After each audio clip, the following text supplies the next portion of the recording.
Hi there, Tracy Noriega paying it forward to you on this Mindful Monday. Hope you're doing well. And today's theme is about eating, mindful eating. Mindful eating? What's that? Well, it's been showing up this week in a couple different ways of how we can be mindful about that which we ingest and put into our bodies. So, to begin with, in the most basest of forms, is actually knowing what you're putting into yourself. Asking yourself, do I really need this? Is this good for me? Yes, it's really easy to talk about junk food and fast food and sodas and that, all of which nobody really needs and doesn't really it lacks nutritional value.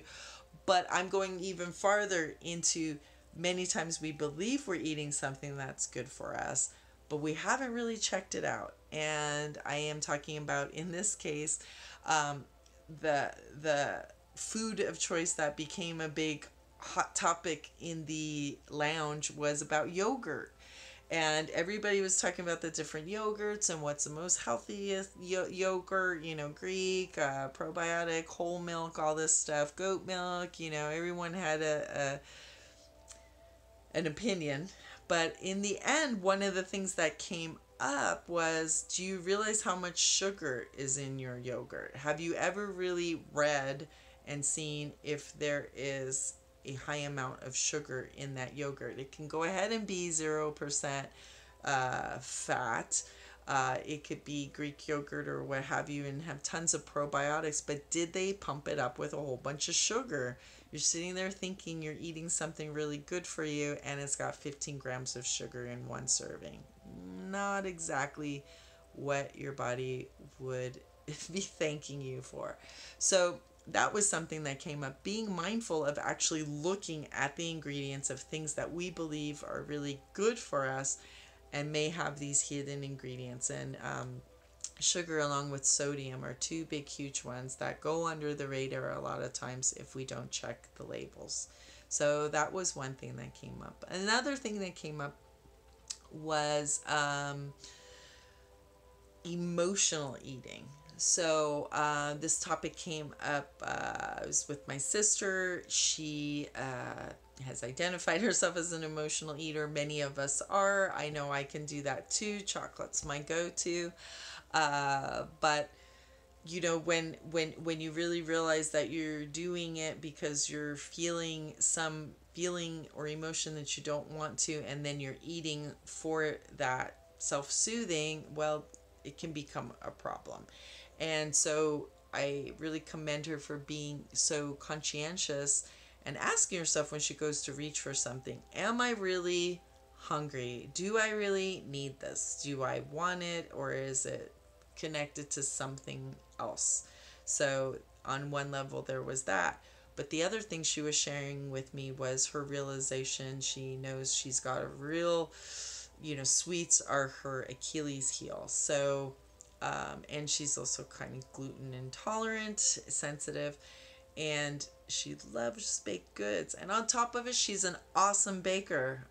What a dilemma. What has she done? She's become completely innovative and mindful of saying, yeah, okay, I know I can't be baking a whole thing of cookies and then leave them home for me to eat, and then I'm going to feel really horrible about myself, but also physically because of the gluten in the flour and the sugar that's involved.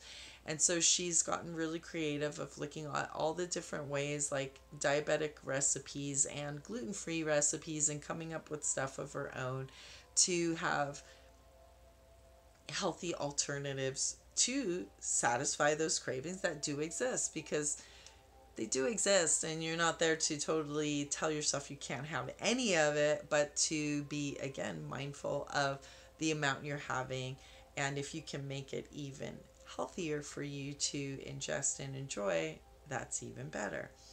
So that was another theme.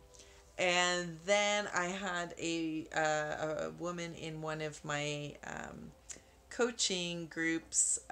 She was talking about, how am I supposed to find the time to put in meditation? she has well, she's got a family. She also has a condition, a dietary thing, and lots of allergies and sensitivities and stuff. So she's got to be really mindful about what she eats, and she's got to like really prepare her food, and she has to eat lots of little meals throughout the day in order for her digestive system to work best and not work against her. So she was, and understandably, kind of like, where am I supposed to fit it in if I'm doing all this stuff? And so I shared with her about like, well, you know, the Thich Nhat Hanh, the Vietnamese monk, he's got this thing he's talked about with just a tea meditation, drinking tea and really savoring it, taking the time to savor each sip and think about where everything came from. Your tea bag, the chamomile, say for example, and the flowers that were grown and the farmer that did it and everything.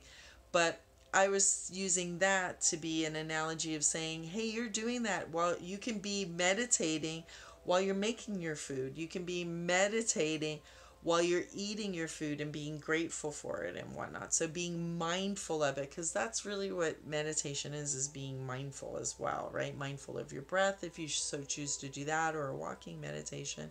But you can even do it as an eating meditation or a drinking meditation or preparing your food meditation while you do that.